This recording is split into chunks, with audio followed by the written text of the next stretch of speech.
और जादुई झील। बहुत समय पहले हिमगिरी नामक एक सुंदर गांव के पास एक रहस्यमयी झील थी, नीली झील।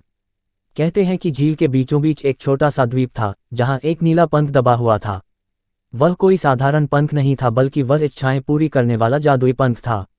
मगर उसे पाने के लिए बहुत सारी परीक्षा देनी पड़ती थी। इस गांव में एक नन्हा लड़का रहता था, आरव। वह बहुत ही जिज्ञासु और साहसी था। जब उसने अपनी दादी से नीले पंख की कहानी सुनी तो वह ठान लिया कि वह उसे खोज कर रहेगा। अगली सुबह आरव एक छोटी नाव लेकर झील की ओर निकल पड़ा। जैसे ही वह झील के बीच पहुंचा, अचानक उसकी नाव खुद ब खुद किनारे से दूर जाने लगी। झील के पानी में चमकने वाली नीली रोशनी थी और चारों ओर जादू सा माहौल बन गया। अचानक पानी से एक जलपरी निकली और बोली, अगर तुम्हें नीला पंख चाहिए तो 3 परीक्षाएं पास करनी होंगी।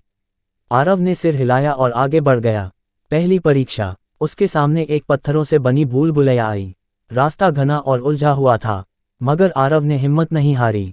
उसने हवा की सरसराहट को सुना और अपने दिल की आवाज से रास्ता खोज लिया।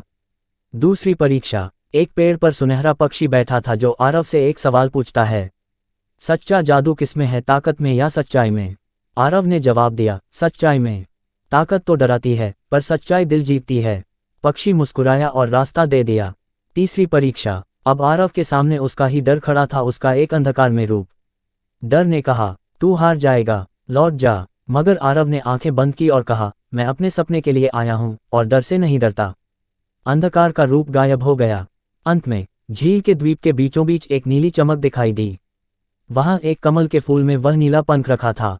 जैसे ही आरव ने उसे छुआ, एक तेज रोशनी हुई और वह खुद को फिर गांव में पा गया, अपने घर में। लेकिन अब उसकी जेब में वही नीला पंख था, चमकता हुआ, जादू से भरा। अब आरव अपनी हर इच्छा उस पंख से पूरी कर सकता था, मगर उसने केवल एक इच्छा मांगी, हर किसी को अपने डर पर जीत मिले और हर दिल में सच्चाई का उजाला हो। सीख। सच्चा जादू बाहर नहीं, हमारे अंदर